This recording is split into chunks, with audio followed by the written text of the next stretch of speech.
अब शुरू होने जा रहा है देश का सबसे बड़ा मुकदमा, आपकी अदालत, रजत शर्मा के साथ।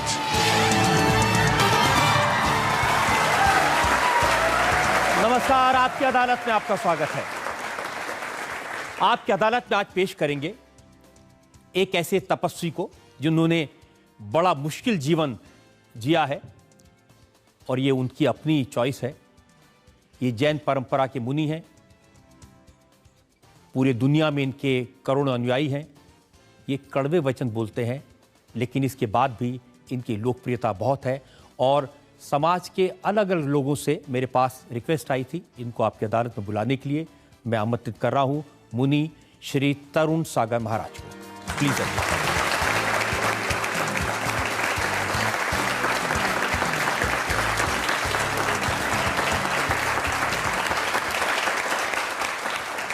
और आज के इस विशेष कार्यक्रम के लिए हमने जज के तौर पर आमंत्रित किया है जाने माने शिक्षाविद, एजुकेशनिस्ट जेएस राजपूत को।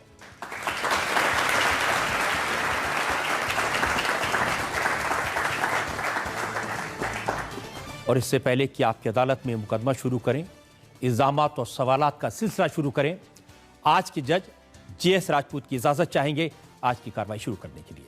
कार्रवाई शुरू की जाए।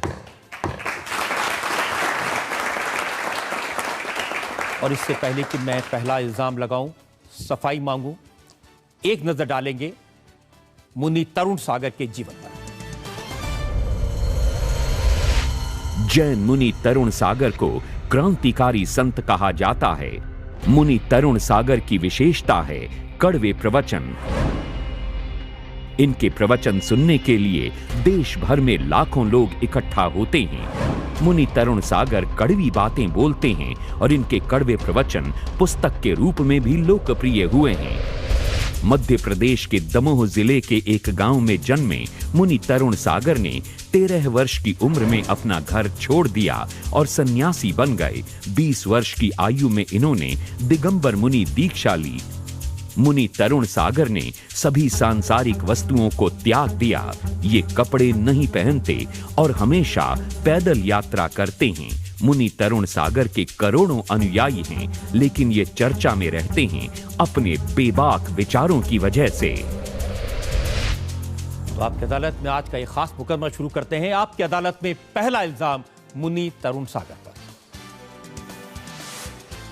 आपकी अदालत में जैन मुनि तरुण सागर पर आरोप है कि इनकी जीवन शैली व्यावहारिक नहीं है। मुनि जी, ये सही है कि आप छोटी सी उम्र में घर छोड़ करके चले गए थे?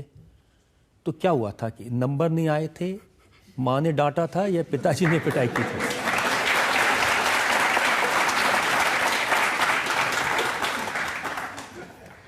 देखिए, मेरा जो बैराग है वो गॉड गिफ्ट है और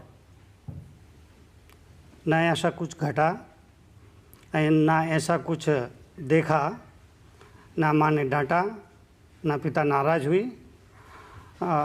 ईश्वर प्रदत्त संस्कार जो मुझे मिले, जिनकी वजह से मैंने घर छोड़ा, परिवार छोड़ा, संसार छोड़ा और महावीर के रास्ते पर आ गया। और मुझे लगता है कि रजत जी, मैंने भी छोड़ा है, आपने भी छोड़ा है, पर दोनों में एक बुनियादी फ़र्क है। और वो फ़र्क ये है कि मैंने भगवान को पाने के लिए संसार को छोड़ दिया, आपने संसार को पाने के लिए भगवान को छोड़ दिया।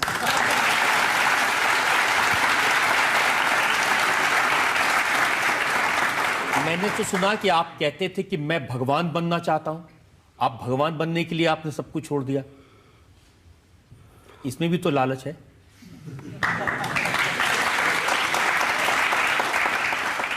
कहा जाता है, दुनिया में कहा जाता है, कुछ पाने के लिए कुछ खोना पड़ता है, लेकिन मेरा अपना मानना है कि कुछ पाने के लिए कुछ खोना नहीं बल्कि कुछ करना पड़ता है। 13 साल की उम्र में छठी क्लास में पढ़ते पढ़ते इतनी समझ आ गई थी कि वैराग्य क्या होता है, संन्यास क्या होता है, भगवान कहाँ मिलेंगे। कहते हैं ना कि समझदार के लिए सारा काफ़ी होता है और जो ये ना समझे वो उम्र भर होता है। मुझे ये पता चला कि आप जलेबी खाते खाते सन्यासी बन गए। बचपन में मुझे जलेबी बहुत पसंद थी। 6वीं कक्षा पढ़ रहा था, मैं ज़्यादा पढ़ा लिखा नहीं हूँ।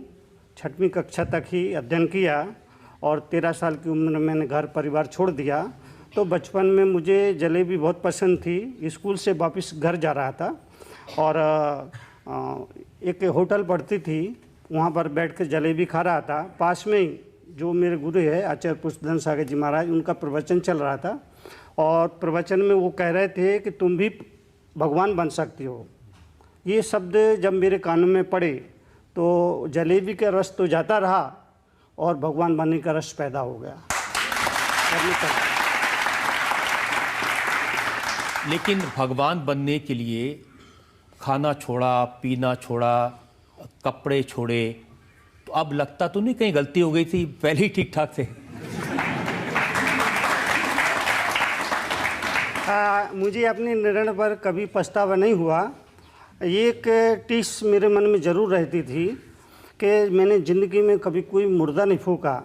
लेकिन एक दिन मुझे लगा जैसे महावीर मुझसे कह रहे हो कि तरुण सागर, तुम्हारा जन्म मुर्दा फूंकने के लिए नहीं हुआ है, बल्कि मुर्दा हो चले समाज में प्राण फूंकने के लिए हुआ है। और मैं उसी दिन से समाज में प्राण फूंकने के लिए निकल पड़ा और आज तक वो काम कर रहा है। नहीं, लेकिन सांसारिक तौर पर अब मैंने सुना कि आप एक ही बार खाना खाते हैं, आप नहाते नहीं हैं, ताई आप ब्रश नहीं करते हैं, दांत साफ नहीं करते हैं, ये कैसा जीवन है? आपने बिल्कुल ठीक सुना कि मैं नग्न रहता हूँ, दिगंबर रहता हूँ। दिगंबर अवस्था जो है वो प्राकृतिक रूप है, यथाजात मुद्रा, जैन शास्त्रों में बताया है। मुनि वो होता है जो समाज की नग्नता को ढकने के लिए अपने तन के वस्त्र तक उतार कर फेंक देता है। लेकिन मुनि जी, वो पुराने ज़माने की बातें, 21वीं सदी के ज़माने में दुनिया कहाँ पहुँच गई और आप बगैर कपड़े के घूम रहे हैं? आप ठीक कह रहे हैं। ये जिज्ञासा बहुत सारे लोगों के दिल और दिमाग में उठती होगी। ठीक है, वो श्रद्धा की वजह से ये सवाल नहीं कर पाते होंगे जो सवाल आप कर रहे हैं। आप ठीक जानना पूछना चाह रहे हैं, लेकिन मेरा अपना कहना है कि पहले दुनिया को ये समझना ज़रूरी है कि दिगंबर मुनि होता क्या है। केवल ये पिछी और ये जलपात्र है, कमंडल, इसको लेने से कोई मुनि नहीं हो जाता है।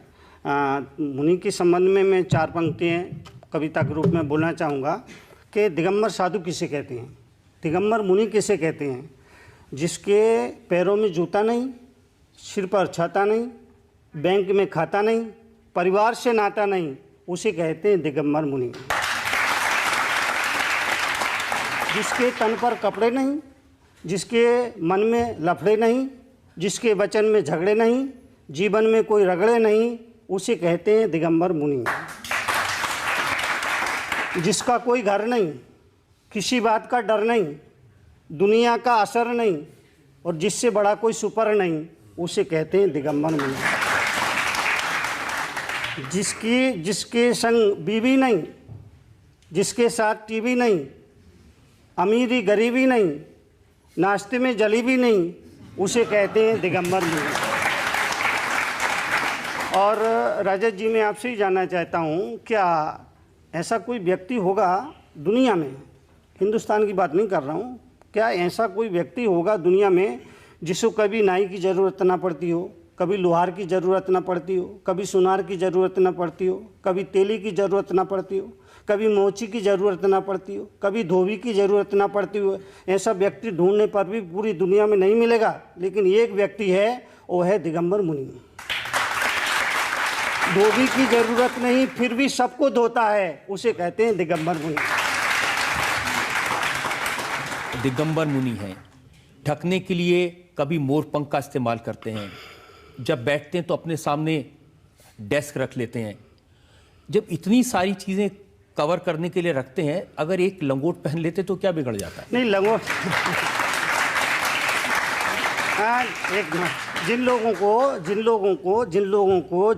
को मेरी मुद्रा से तकलीफ है, जिन लोगों को मेरी मुद्रा से परेशानी है, तो मैं 1 मीटर की लंगोट पहनूं, उससे अच्छा है कि वो थोड़ा सा कपड़ा आंखों पे डाल ले, जब मुनि दिखे उसको डाल, बात खत्म हो जाए। उनको तकलीफ नहीं है, वो तो आपकी सुविधा के लिए कह रहे हैं। नहीं, मैं तो चलता हूँ तो दिगंबर ही चलता हूँ, दिगंबर अवस्था में ही चलता हूँ। और देखिए कवर करने के लिए इस्तेमाल करते हैं ना, तो वो जैसे अब मोर पंख का इस्तेमाल करते हैं या ये डेस्क का इस्तेमाल करते हैं। नहीं, शरीर को कुछ हिस्से को कवर ये तो हमारा ये पहचान है, इसको मैं पीछे नहीं रख सकता हूँ, ये हमारी पहचान है। ये साधु जो है ये जीव रक्षा के लिए होता है। बहुत से लोगों को ये मालूम नहीं है पीछे क्यों है। तो जो छोटे छोटे जीव हैं जो आंखों से दिखते नहीं हैं, वहाँ जब मैं बैठूंगा तो परिमार्जित करूंगा ताकि वो जीव हट जाएं। मैं नहीं चाहता हूँ मेरे द्वारा किसी जीव की हिंसा हो, उसको तकलीफ हो, उसको कष्ट हो। तो जैन धर्म तो अहिंसा की बात करता है और अहिंसा के लिए मुनि तो उसके चरम उत्कर्ष है, इसलिए वो उसका इस्तेमाल लेकिन करते मुझे लगता है कि जैसे बाकी सब चीज़ों का परित्याग कर दिया, कपड़े का कर दिया, खाना एक बार खाते हैं वो भी खड़े होकर के खाते हैं, इतना सब है। अगर एक लंगोट पहन लेते तो क्या मुश्किल थी? इतनी भी कोई बड़ी बात नहीं। नहीं, आप ठीक कह रहे हैं। लंगोट आता है तो केवल लंगोट नहीं आती है, बच्चा पैदा होता है उसके तन पर कोई कपड़ा नहीं होता, थोड़ा सा बड़ा होता है तो लंगोट आती है। लंगोट में जेब नहीं होता है, लंगोट में जेब नहीं होती है। थोड़ा और बड़ा होता है तो जेब आता है, और जब जेब आता है तो साथ में फरेब भी आता है। जब जेब आती है तो साथ में फरेब भी आती है, और फिर फरेब अगर आ गई तो फिर दुनिया में क्या हो रहा है हम देख रहे हैं, आप देख रहे हैं और सब लोग देख रहे हैं। अब देखिए, बदलते ज़माने में जहाँ कार है, जहाँ ट्रेन है, बुलेट ट्रेन चलती हैं, रॉकेट हो रहे हैं, हवाई जहाज़ हैं, आप पैदल चल रहे हैं। पैदल इसलिए चलते हैं कि अगर वो गाड़ी में बैठेंगे तो गाड़ी उनके पास है नहीं। मुनि तो वो होता है जो तिल तुष मात भी परिग्रह अपने पास नहीं रखता है, ये पिछी और ये कमंडल। आप अगर कार में जाते, आप ट्रेन में जाते तो ज्यादा लोगों को मिल सकते थे, ज्यादा जगह कवर कर सकते थे। आपकी अदालत में आपको आने में 6 महीने लग गए। आप ही ने कहा जियो और जीने दो, पहले खुद जियो। अगर आपको खुद को जीना आ गया तो दुनिया को जीने का अवसर अपने आप मिल जाएगा, अलग से आपको कुछ नहीं करना पड़ेगा। मुनि जी, वक्त के साथ बदलता है ना। भगवान महावीर के वक्त में फ़ोन तो नहीं थे, माइक्रोफोन नहीं थे, अब आप माइक्रोफोन का भी इस्तेमाल करते हैं, आप फ़ोन का भी इस्तेमाल करते हैं, आप किताबें भी लिखते हैं। देखिए थोड़ा एडजस्टमेंट करना चाहिए। नहीं, महावीर के जो सिद्धांत है, भगवान ऋषभदेव के जो सिद्धांत है, जैन धर्म के जो सिद्धांत है, मैं सिद्धांतों को नहीं बदल सकता हूँ, दृष्टांतों को बदल सकता हूँ।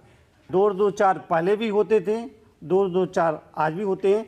तो ये शाश्वत सिद्धांत है, दुनिया आएगी जाएगी, लेकिन सिद्धांत। आप मुझे बताइए, अगर आपको भगवान न करे कोई तकलीफ हो जाए, कोई हार्ट अटैक आ जाए, तो एम्बुलेंस पे लेके जाएंगे या वहां भी पैदल जाएंगे? नहीं, जाएंगे ही नहीं। अगर ऐसा कुछ होता है तो जैन मुनि अस्पताल में एडमिट नहीं होता है, वो जाता ही नहीं है, कभी दवाई नहीं लेगा, कोई इंजेक्शन नहीं लेगा, फला नहीं लेगा, ढिला नहीं लेगा, वो जाएगा ही नहीं। पैदल एम्बुलेंस की तो सवाल ही नहीं उठता, वो जाएगा ही नहीं। ऐसे भी हमने मुनि देखे हैं जो हवाई जहाज का इस्तेमाल करते हैं, हेलीकॉप्टर का इस्तेमाल करते हैं। वो महावीर का मार्ग नहीं है, वो महावीर का मार्ग नहीं है, वो अपवाद मार्ग है। महावीर का मार्ग जो असली है, महावीर वो राजकुमार थे, महावीर राजकुमार थे, राजपुत्र थे, लेकिन एक समय उनको बैराग आया और उन्होंने सब कुछ छोड़ दिया। एक बात याद रखना चाहिए, महावीर ने कहा कुछ पाना है कुछ छोड़ो, कुछ पाना है कुछ छोड़ो, बहुत कुछ पाना है बहुत कुछ छोड़ो, पर सब कुछ पाना है तो सब कुछ छोड़ो।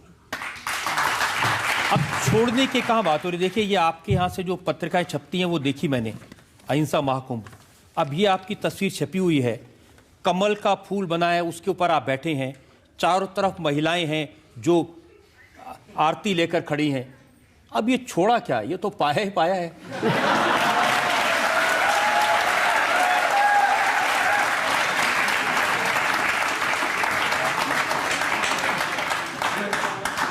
मंजिल मिले ना मिले, मंजिल मिले ना मिले, ये मुकद्दर की बात है। हम कोशिश ही न करें, ये तो गलत बात है। तो पाया ही पाया, आप कह रहे हैं कि पाया ही पाया है, लेकिन ये जो व्यवस्था आपने मुझे बताई, ये व्यवस्था समाज करता है, वो व्यवस्था देखता। यहाँ पर मैं बैठा, ये आसन लाया गया, ये चौकी लाई गई, तो ये समाज का काम है, वो आदर देता है, सम्मान देता है, ये समाज की ड्यूटी है। मुझे तो नीचे बैठने की ज़रूरत पड़े तो नीचे भी बैठ जाऊँगा, ऊपर बैठने की ज़रूरत होगी ऊपर बैठ, ऊपर सिंहासन पर सिर्फ इसलिए बैठना पड़ता है कि वो मजबूरी है।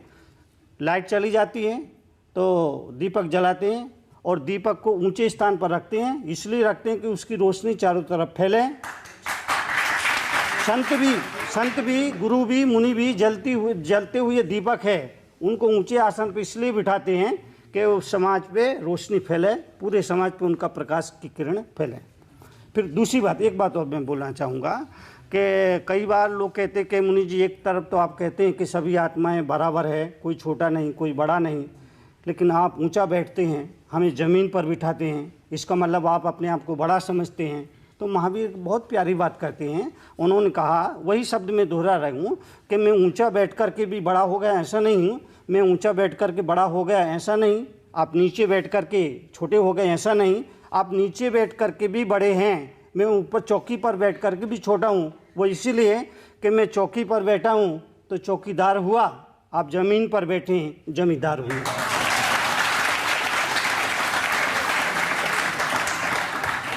ये बता दीजिए कि जो 13 साल की उम्र में आप भगवान बनने निकले थे, भगवान बन गए या अभी बाकी है थोड़ा? अभी मैंने चलना शुरू किया है और अभी उस रास्ते पर चल रहा हूँ। कितनी जन्म साधना करना पड़ेगी ये कहना मुश्किल है, और इतना आसान नहीं है।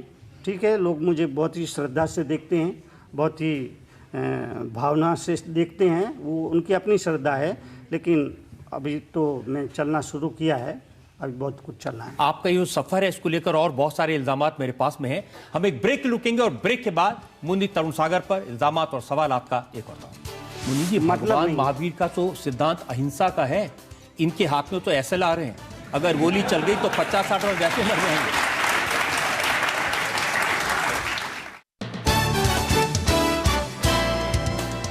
Welcome back. आपकी अदालत में आज हम एक खास मुकदमा चला रहे हैं। हमारे साथ जैन मुनि हैं, ऐसे मुनि जो दिगंबर हैं, कपड़े नहीं पहनते, ऐसे मुनि जो हमेशा पैदल चलते हैं, ऐसे मुनि जो कड़वे वचन कहते हैं लेकिन उनकी लोकप्रियता अपार है। आपकी अदालत में अगला इल्जाम मुनि तरुण सागर पर। आपकी अदालत में जैन मुनि तरुण सागर पर आरोप है कि इनके दोहरे मापदंड हैं। मुनि जी, आप कह रहे हैं कि आपको किसी चीज से मोह नहीं है, न बैंक खाता है, न जेब में कुछ पैसे हैं। अरे जेब ही नहीं तो पैसे कहाँ से होंगे भैया? तो लोग मेरे से बोलते हैं, मुनि जी हम आपसे बहुत प्रभावित है, हम हमेशा आपके संपर्क में रहना चाहते हैं, आप अपना एड्रेस दे दीजिए। तो मैं कहता हूँ भैया, जिस आदमी की ड्रेस ही नहीं उसका एड्रेस कहाँ से होगा? तो जिस आदमी के कोई ड्रेस नहीं, कोई माया नहीं, कोई मोह नहीं, उसको रक्षा करने के लिए ऐसे बड़ी संख्या में पुलिस वाले क्यों दिखाई देते हैं? ये देखिए, मेरे पास तस्वीरें हैं, ये तस्वीरें हैं, आप बैठे हैं और चारों तरफ पुलिस, ये आप चल रहे हैं और आपके आसपास ये ब्लैक कैट कमांडोज।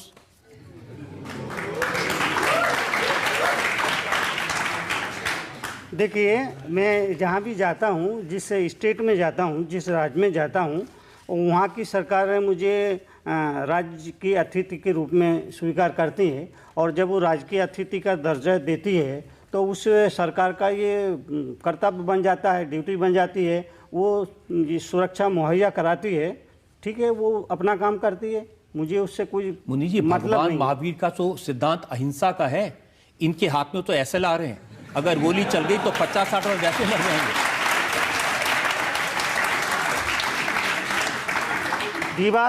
दीवार पर कुछ ना लिखें, ये बताने के लिए तो कुछ लिखना ही पड़ता है। तो मैं समझता हूँ ये जो सरकार अपनी ड्यूटी निभाती है, मैं उससे परहेज नहीं करता हूँ। अगर वो रखती है और ये व्यवस्था देखती है तो अच्छा, ये तो सरकार की भी ड्यूटी बन जाती है, जहाँ हजारों मोदी जी, आप ही कह रहे हैं एक मिनट, अब मेरी बात तो सुन लीजिए। आप ये मोर पंख रखते हैं कि कोई कीटाणु भी ना मरे, जहां बैठे उसे साफ कर लेते हैं, लेकिन पीछे वो बंदूक वाले खड़े हैं, और वो बंदूक भी नहीं है, SLR है, सेल्फ लोडिंग राइफल। एक बार चल गई तो 50-60 वैसे ही मर जाएंगे। नहीं वो चलती नहीं है, और वो उनको मैं बोलता हूँ कि इसका लॉक करके रखो, क्योंकि मुझे भी डर लगता है उससे क्योंकि मेरे पास सबसे नज़दीक खड़े होते हैं, तो ऐसी डरने की कोई बात नहीं है। नहीं, लेकिन अहिंसा के पुजारी हिंसा के वेपन अपने साथ रखें, ये कैसे स्वीकार करें?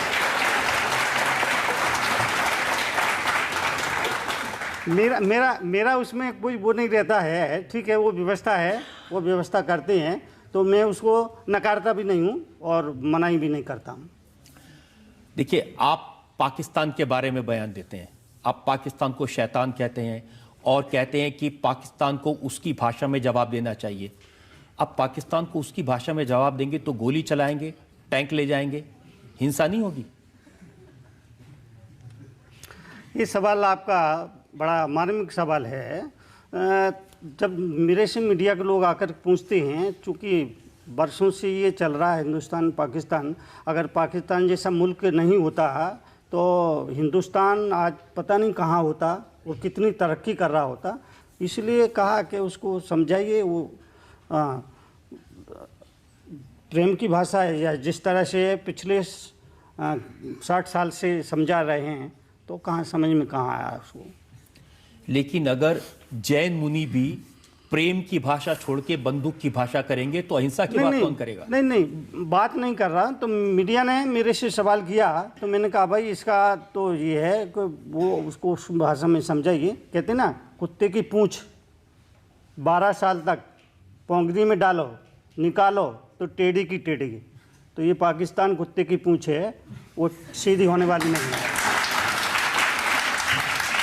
जैसे आपने 13 साल की उम्र में संसार को छोड़ दिया और भगवान की प्रति आपकी आस्था थी, और आपके प्रेम की वजह से आपको क्या लगता है आज 21वीं सदी के जो युवा हैं उनकी भगवान की तरफ जो आस्था है जो कम हो रही है, उसके ऊपर आपका क्या कहना?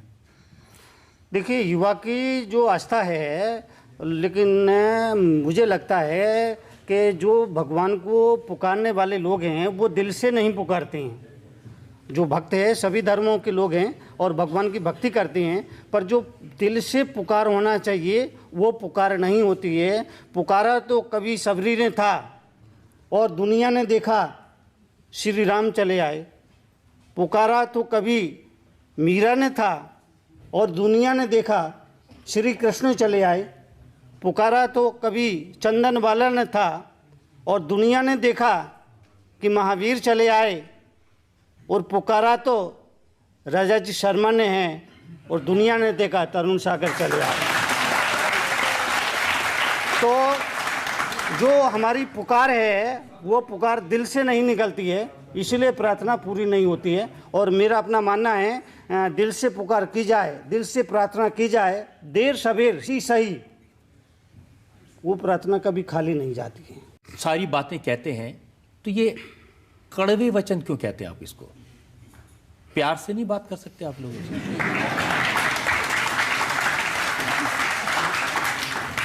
रजत जी शुरू के 10 साल में बहुत प्यार से बोला, बहुत मीठा बोला, बहुत मीठा बोला, बहुत मीठा बोला, बहुत मीठा बोला, बहुत मीठा बोला, बहुत मीठा बोला। लेकिन उस मीठे बोलने का दुष्परिणाम ये हुआ कि मैं बोलता था, लोग सोते थे।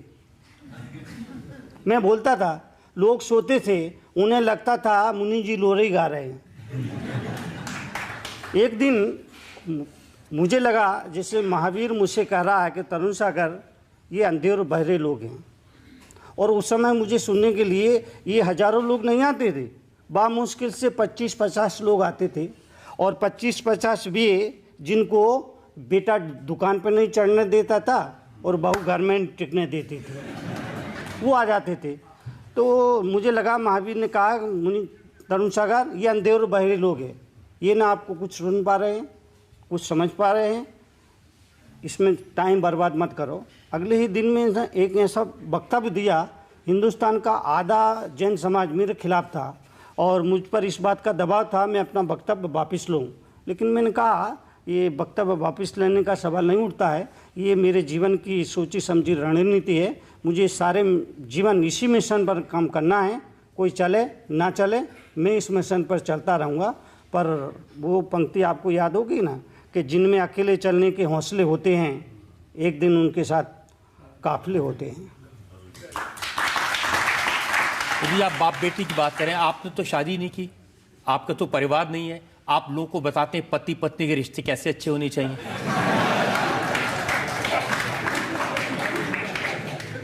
मैंने संसार छोड़ा है, समाज नहीं छोड़ा।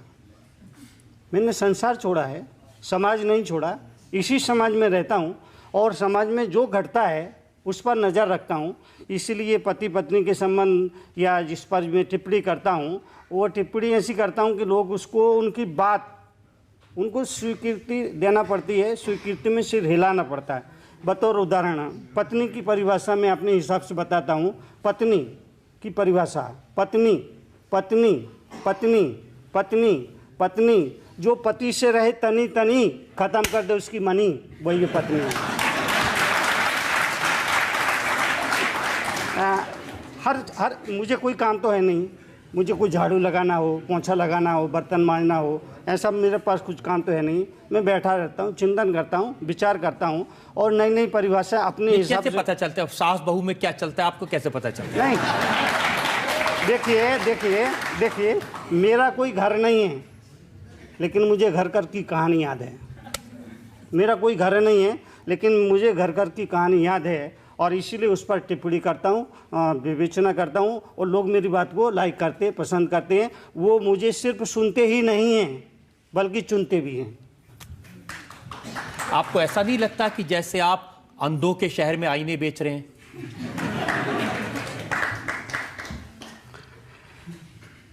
कोई जागे ना जाएगी ये मुकद्दर उसका। लोग मेरे सवाल करते हैं, मुनि जी आपको सुनने के लिए हजारों लोग आते हैं, तो क्या आपको लगता है ये आपका प्रवचन सुनने के बाद ये लोग सुधर जाएंगे? तब मैं उनसे सिर्फ इतना ही कहता हूँ, कोई जागे ना जागे ये मुकद्दर उसका, मेरा फर्ज है आवाज़ लगाते रहना। मुनि जी और भी इल्जामात मेरे पास में, एक और ब्रेक के लिए रुकेंगे और ब्रेक के बाद आपकी अदालत में मुनि तरुण सागर पर इल्जामात और सवालात का एक और रात सपने में बापू आए, बोले तरुण सागर क्या हो रहा है? मैंने कहा बापू पूरा देश रो रहा है। बोली ये देश क्यों रो रहा है? मैंने कहा बापू चादर है छोटी, पैर पसार के सो रहा है, इसीलिए रो रहा है। Welcome back. आपकी अदालत में आज हमारे मेहमान हैं मुनि तरुण सागर। आपकी अदालत में अगला इल्जाम। आपकी अदालत में जैन मुनि तरुण सागर पर आरोप है कि ये लोगों को गलत बातें सिखाते हैं। आप कड़वी बातें बोलते बोलते, अच्छी बातें सिखाते सिखाते कई बार कह जाते हैं। हरियाणा के असेंबली में आप गए थे एड्रेस करने के लिए, वहां आपने कह दिया कि पुरुष का दर्जा नंबर 1 और महिला का दर्जा नंबर 2 समाज में। देखिए ये तो मैं नहीं कह रहा हूँ, ये तो प्रकृति कहती है। आपने उनको वहाँ बिठाया, इनको यहाँ बिठाया। और आपने उस तरफ नहीं देखा, उनको वहां बिठाया। ये तो जिसका समाज में स्थान है। आप कहते हैं कि महिला का नंबर 2 स्थान है। शक्ति के लिए दुर्गा की पूजा करते हैं, धन के लिए लक्ष्मी की पूजा करते हैं, शिक्षा के लिए सरस्वती की पूजा करते हैं। आप कह रहे हैं नंबर 2 है। आप कह रहे हैं आपने नहीं बनाया। हमारे यहाँ कृष्ण से पहले राधा का नाम है, राधा कृष्ण। राम से पहले सीताराम कहते हैं, नारायण से पहले लक्ष्मी नारायण कहते हैं। यह परंपरा है देश की। आप कह रहे हैं महिला नंबर 2। शिव पार्वती भी तो बोलते हैं ना। अब आपने ढूंढ के एक ही मिले आपको।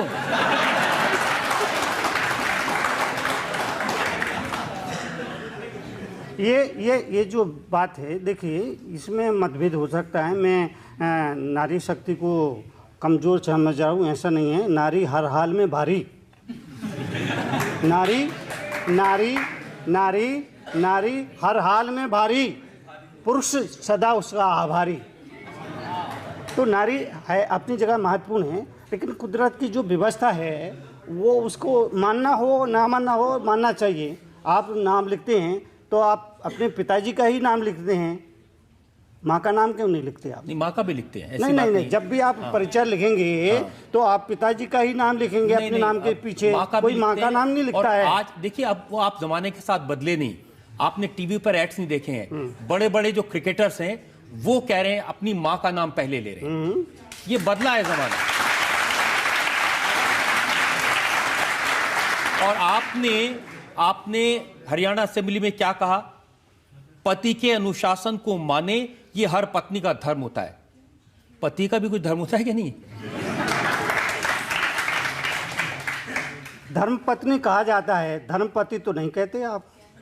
कहना चाहिए। नहीं, कहना चाहिए, कहते क्यों नहीं? धर्मपत्नी कहते हैं तो धर्मपति भी होना चाहिए ना।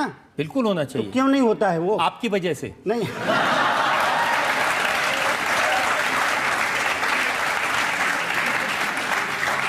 आप लोगों को ऐसी बातें सिखाते हैं। नहीं नहीं नहीं, ऐसा नहीं। देखिए, वो जो बात मैंने कही, मीडिया ने उसको काफ़ी उस पर विचार विमर्श हुआ, डिस्कस किया और उसको अलग अंदाज में लिया।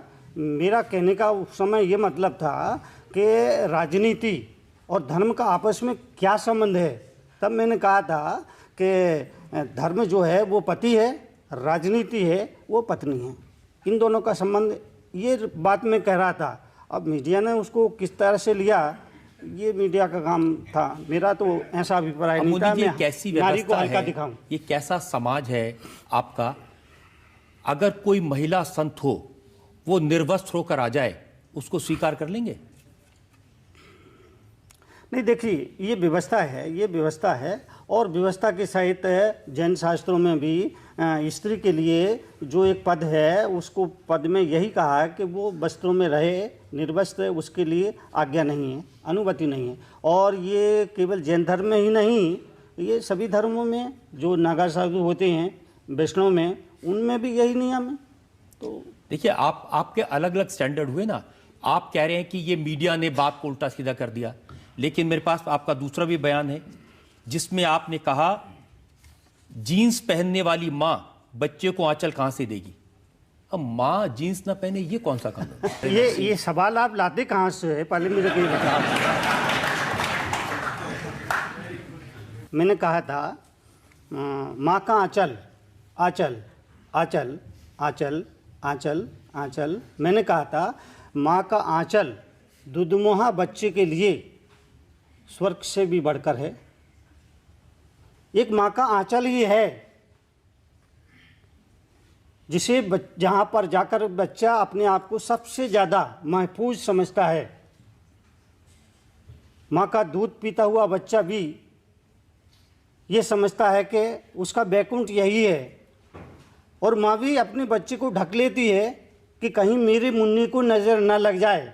लेकिन लेकिन लेकिन लेकिन लेकिन अब पैदा होने वाली औलाद ये सुख नहीं पा पाएगी, क्योंकि जीन्स वाली मम्मी आंचल कहाँ से लाएगी।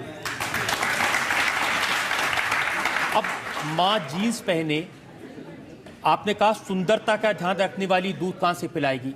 माँ अब जीन्स पहने या अपनी सुंदरता का ध्यान रखे, ये माँ पर छोड़ दीजिए ना। आप क्यों तय कर रहे हैं? तो देखिए, जीन्स पहने हैं ये उसकी मर्जी है, उसका अपना निर्णय है, इसमें मैं कोई इंटरफेयर नहीं करूँगा, कोई ज़बरदस्ती नहीं करूँगा। मेरा अपना मानना है कि जैन धर्म ज़बरदस्त है, लेकिन वो किसी के साथ ज़बरदस्ती नहीं करता है। तो मेरी ज़बरदस्ती क्या पहनना क्या नहीं पहनना, ये निर्णय उसको करना है, इसमें मेरा कोई इंटरफेयर नहीं। आप जैसी बातें कहते हैं, अब लोग क्या सोचेंगे? आपके सामने जो ऑडियंस बैठी होती है, आप उसको गधा क्या देते हैं? तो मैं गधा नहीं कहता हूँ, मैं तो एग्जाम्पल देता हूँ। मैं एग्जाम्पल दिया, मैंने एग्जाम्पल दिया कि मैं जिस कमरे में रुका, उस कमरे में छिपकली छत पर चिपकी। तो मैंने उस छिपकली से पूछा कि भाई तुम लोग छत पे लटकी रहती है हमेशा, फर्श पे कभी दिखाई नहीं देती, इसकी वजह क्या है? तो छिपकली ने मेरे से कहा कि मुनि जी, आपको पता होना चाहिए इस छत को हमने संभाल रखा है, अगर हम यहाँ से हट गए तो ये छत नीचे गिर जाएगी। तो फिर मैंने कहा कि जिस तरह से उस छिपकली को भ्रम है, उसी तरह से आदमी को भी भ्रम है कि इस परिवार को हमने संभाल रखा है, इस समाज को हमने संभाल रखा है, अगर हम नहीं होंगे तो ये परिवार बिखर जाएगा, ये समाज बिखर जाएगा। लेकिन मैं कहता हूँ कि तुम रहो ना रहो, तुम्हारे ना रहने से इन बेचारों की रौनक कभी खत्म होने वाली नहीं है। तो अब इसमें लेकिन तो आप क्या ऐसे ही तकलीफ है? कभी गधे का, छिपकली का, कुत्ते का बहुत उदाहरण देते हैं, उसके पीछे पड़े हैं। कुत्ता तो देखिए, कुत्ता कल्चर बहुत तेजी से बढ़ रहा है। कुत्ता कल्चर बहुत तेजी से बढ़ रहा है।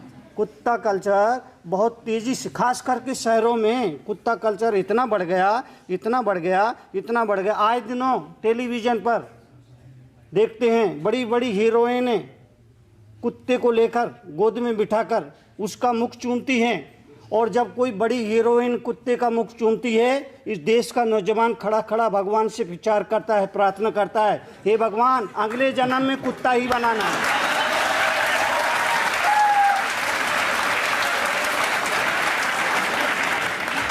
तो मैं बात करता हूँ, कुत्ते की बात करता हूँ, कुत्ता कल्चर की बात करता हूँ। तो देश के नौजवान से सिर्फ इतना ही कहता हूँ कि जितना प्रेम आप अपने कुत्ते से करते हो, उसका 10% प्रेम अपने बूढ़े माँ बाप पर निछावर कर दो, उनकी ज़िंदगी सुधर जाएगी और तुम कुत्ता होने से बच जाओगे। यहाँ बहुत सारे नौजवान बैठे हैं जो लोग आपसे सवाल पूछना चाहेंगे। पूछिए। सर, आप क्रांतिकारी संत के नाम से जाने जाते हैं, तो सर आज जो ये युवा स्कूल कॉलेजेस में इतना गंदा माहौल बना रहे हैं, सर आप जानते होंगे JNU में पिछले साल, इस साल DU में भी, और बाकी भी युवा शक्तियों को गलत रास्ते पे लाया जा रहा है। तो सर आप उनके लिए क्या कड़वे वचन बोलेंगे, और उन भ्रष्ट नेताओं के लिए जो उनके समर्थन में खड़े हो जाते हैं और उनको आकर सपोर्ट करते हैं? JNU में जो लोग राष्ट्र विरोधी नारे लगाते हैं, तो इसको बर्दाश्त नहीं किया जाना चाहिए। और मुझे लगता है कुछ लोग समर्थन भी करते हैं, कुछ लोग इस बात का उनका समर्थन भी करते हैं।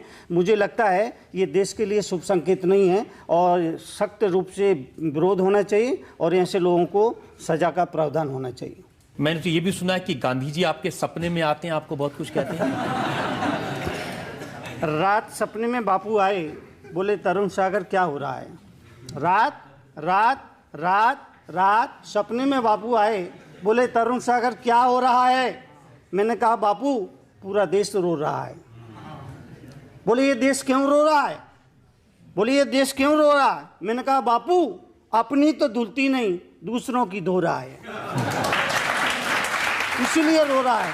रात सपने में बापू आए, बोले तरुण सागर क्या हो रहा है। मैंने कहा बापू पूरा देश रो रहा है। बोले ये देश क्यों रो रहा है। मैंने कहा बापू चादर है छोटी, पैर पसार के सो रहा है, इसीलिए रो रहा है। तो ये विसंगति सब जगह हो रही है। इसकी वजह से ये समाज में जो तकलीफ है, परेशानी है, टेंशन है, डिप्रेशन है, तनाव है, संघर्ष है, इसकी वजह यही है। एक तो समाज रो रहा है और आप डांट डांट के और रुला रहे हैं उसको। देखिए दीवार पर कील ठोकनी है, दीवार पर कील ठोकनी है तो हथौड़ा तो चलाना पड़ेगा, तकिए से काम नहीं चलेगा। दीवार पर कील ठोकनी है तो तकिए से काम नहीं चलेगा, हथौड़ा चलाना पड़ेगा। मैं हथौड़ा चलाता हूँ। मेरे प्रवचन थपकी का काम नहीं, थप्पड़ का काम करते हैं। सर आपने बोला कि वुमेन को सेकंड पे होना चाहिए और मेन को फर्स्ट पे, तो जो इंडिया को रिप्रेजेंट करके PV सिंधु आए, तो आप कह रहे हो कि उनको सेकंड पोजीशन पे ही रखना चाहिए, उनके लिए जो गवर्नमेंट कर रहा है वो गलत है? बात तो उनकी ठीक है, ओलंपिक में तो सिर्फ लड़कियां ही जीत के आई थी। हाँ तो मैंने हरियाणा विधानसभा में लड़कियों की तारीफ करते हुए कहा था कि उन लड़कियों ने हमारी लाज बचा ली, पुरुषों की लाज वो बचाई। तो देखिए मेरे वक्तव्य को किस तरह से लोग ले रहे हैं या उसका क्या अर्थ निकाल रहे हैं, ऐसा मेरा कहने का कुछ भी अभिप्राय नहीं था। आपको फर्स्ट नंबर बनना है तो आप वहाँ से उठिए, यहाँ आ जाइए, आप फर्स्ट नंबर हो जाएंगे। मुझे कोई तकलीफ नहीं है, इससे मुझे कोई तकलीफ नहीं है। आप कहते हैं ना परंपरा में महिला नंबर 2 पर है। आप क्या चाहते हैं? मैं तो चाहता हूं बराबरी हो, महिला पुरुष में कोई अंतर ना हो, समानता हो, सबके बराबर सम्मान हो। आपकी बात का समर्थन करता हूं। और हमारे कहा गया ना, यत्र नारी पूजनते तत्र बसते देवता। देवता वहां निवास रहते हैं जहां नारी की पूजा होती है। हाँ ठीक है, तो फर्स्ट हो गई फिर जी, नारी फर्स्ट हो गई और पुरुष सेकंड हो गया। हाँ बिल्कुल कर दीजिए, कोई बात नहीं। तो आप कर दो वो सही, मैंने कुछ कर दिया वो गलत। ये तो गलत बात है भाई, ये गलत बात है। आपके प्रवचन को लेकर बहुत सारे सवाल मेरे पास में हैं। हम एक और ब्रेक के रुकेंगे और ब्रेक के बाद आपकी अदालत में मुनि तरुण सागर पर इल्जाम और सवालात का एक और सवाल।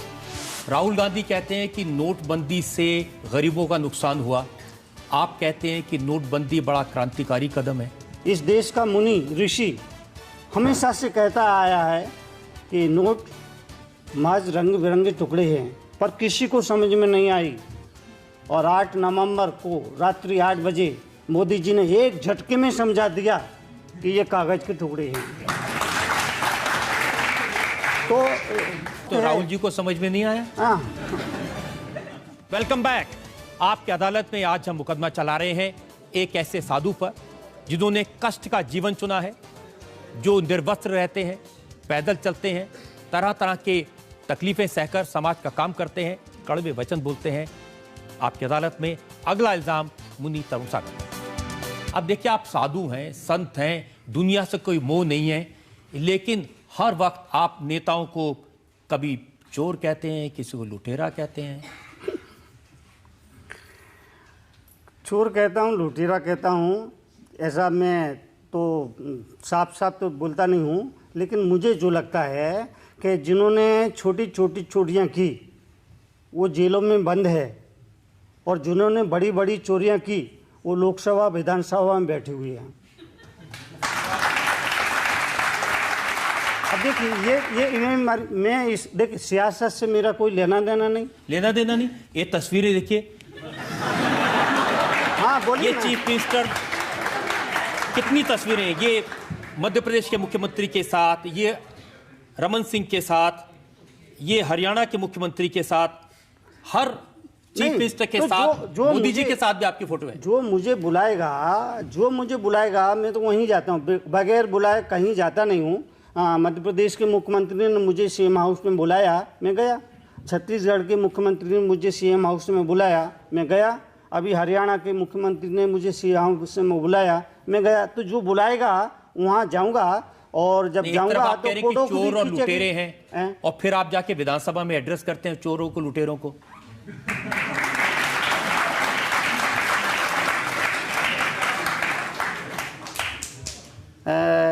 हर तीसरा भारतीय नागरिक भ्रष्ट है। हर तीसरा भारतीय नागरिक 3%, तीसरा भारतीय भ्रष्ट है, यानी 30% लोग भ्रष्ट है। 50%, 60% लोग भ्रष्टाचार के कगार पर है। सिर्फ 10% लोग हैं जिन्हें आप पूरी तरफ से ईमानदार कह सकते हैं। तो सभी चोर नहीं हैं, सभी उचक्के नहीं हैं। तो मैं समझता हूँ, मैं चोरों के घर नहीं गया, प्रदेश के मुख्यमंत्री के घर गया, चोरों के घर नहीं गया। नहीं, विधानसभा में आप कह रहे हैं कि वहाँ पर तो हजारों लोग हैं, लुटेरे बैठे हैं, और उनको एड्रेस करने के लिए आप गए। मध्य प्रदेश की विधानसभा को आपने एड्रेस किया, हरियाणा की विधानसभा को एड्रेस किया। तो एड्रेस करना चाहिए। एड्रेस, उपदेश की ज़रूरत तो उनको ही है ना। मंदिरों की ज़रूरत तो पापियों को है, पुण्यात्मा को मंदिरों की ज़रूरत नहीं है। जो पापी हैं उनको भगवान को पूजा में पहले आगे आना चाहिए, तो उनको उपदेश की ज़रूरत है। ये दिल्ली विधानसभा वालों को ज़रूरत नहीं, उन्होंने आपका कैंसिल कर दिया। दिल्ली विधानसभा में मुझे निमंत्रण मिला, केजरीवाल साहब मुख्यमंत्री जी और विधानसभा स्पीकर रामनिवास जी गोयल दोनों आए, निवेदन किया, मैंने स्वीकृति भी दी, प्रोग्राम भी बन गया था और मुझे जाना तय भी हो गया था, लेकिन किसी वजह से वो रद्द किया गया, वजह मुझे मालूम नहीं है, लेकिन उन्हें भी बुलाया था। जो भी मुझे बुलाएगा वहाँ मैं जाऊँगा। अगर लोकसभा में मुझे बुलाएंगे वहाँ भी जाऊँगा। मीडिया के लोग मुझसे पूछते हैं, मुनि जी आपकी खुशनसीबी क्या है? तब मैं कहता हूँ, मेरी खुशनसीबी यही है कि मैं इतना कड़वा बोलता हूँ, फिर भी लोग मेरी बातों को बहुत प्यार से सुनते हैं, यही मेरी खुशनसीबी है। लेकिन कोई आपके बारे में कड़वा बोल दे तो आपको अच्छा नहीं लगता? नहीं, विशाल डडलानी ने कुछ कह दिया था तो बेचारों को कान पकड़वा नहीं, एक मिनट। हाँ, तो मेरी तरफ से क्या प्रतिक्रिया रही वो आपको मालूम है, मीडिया के आदमी हैं, आपको सब खबर है। मैंने हमेशा यही कहा कि भाई इस बात से मुझे कोई लेना देना नहीं है। ठीक है, उन्होंने टिप्पणी की है तो विचारों की अभिव्यक्ति का संविधान छूट देता है। मेरा एक ही वक्तव्य शुरू से आखिरी तक, मीडिया के जितने लोग आए मैंने एक ही वक्तव्य दिया। ठीक है, समाज के लोग हैं, उन्होंने इसका विरोध किया, विरोध करना भी चाहिए, वो अपनी जगह सही थे, मैं अपनी जगह सही था, और आप कहाँ थे मुझे मालूम नहीं। मैं तो देख रहा था कि वो आपके सामने आके कान पकड़ के उठक बैठक लगा रहे हैं, तब आपने माफ किया। समाज की मांग थी, जैन समाज की मांग थी कि जब तक वो पंचमाफी नहीं करेंगे तो हम उनको माफ़ नहीं करेंगे। और विशाल डडलानी बड़े अच्छे सज्जन आदमी हैं, उन्होंने देखा देखी टिप्पणी कर दी। उन्हें अंदाज नहीं लगाया था कि वो जो कह रहे हैं उसका क्या परिणाम होगा, लेकिन फिर भी उनको गलती का एहसास हमने तो ये पढ़ा है, क्षमा बड़न को चाहिए, छोटन को उत्पात। तो मैंने तो क्षमा ही किया बाबा, मैंने कब उनको क्रोध किया या नाराज हुआ? मैं तो अगर वो माफी नहीं मांगते तो जेल भिजवा देते आप उनको। नहीं, बिल्कुल गलत बात है। मैं जेल भिजवाने कैसे क्या कर सकता हूँ? अगर जेल भिजवाने में लगता तो आपकी अदालत में आने की वजह मुझे उसी अदालत में जाना पड़ता। जनता से पूछते हैं जो लोग सवाल पूछना चाहते हैं। मेरा आपसे ये सवाल है कि अगर आपको कभी किसी पॉलिटिकल पार्टी को ज्वाइन करने का इनविटेशन आए तो आपके उसके प्रति क्या विचार रहेंगे? देखिए, किस पार्टी को ज्वाइन करना पसंद करेंगे? राजनीति से इसका मैंने शुरू में कहा कि सियासत से मेरा कोई लेना देना नहीं है। हाँ, बस ये समझिए मैं बोलता हूँ इसलिए लोग इतने सोचते हैं कि आप इस पार्टी में जाएंगे, इस जाएंगे। ये तो दिगंबर मुनि हूँ, और दिगंबर मुनि तो बहुत ही ऊंचा उसकी स्थिति होती है, और वो राजनीति से और इससे उसका कोई लेना देना दूर दूर तक कोई संबंध नहीं रहता है। और ये कल्पना करना भी हमारे लिए बेकार है। नेता तो कल्पना, नेताओं की तो कल्पना पे चलते हैं, नेताओं के भाषण कल्पना पे।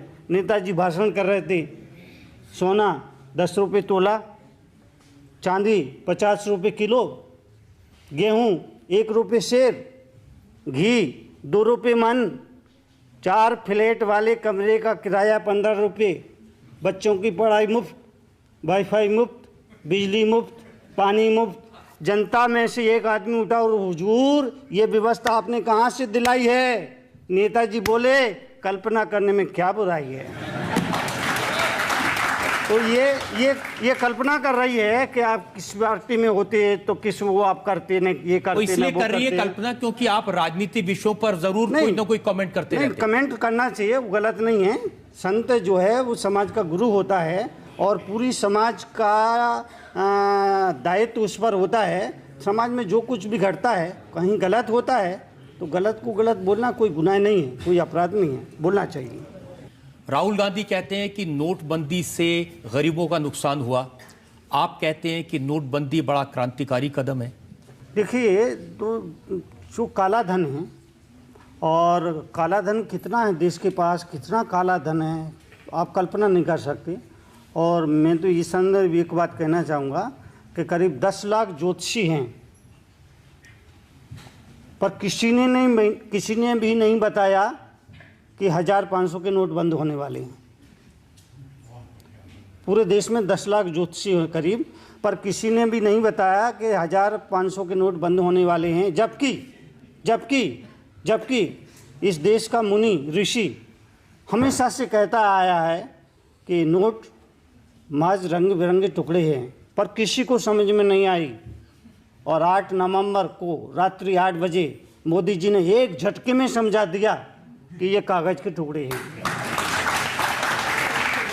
तो काला धन बहुत है। राहुल जी को समझ में नहीं आया? हाँ, वो पार्टी, वो जो कुछ भी बोलते हैं वो पार्टी के हिसाब से बोलते हैं, अपने लिए नहीं बोलते हैं, अपना मन का नहीं बोलते हैं। जो पार्टी का मंतव्य होता है या पार्टी के हित में होता है वो बोलते हैं। आपके बारे में लोग कहते हैं कि जो मोदी जी के हित में होता है वो बोलते हैं।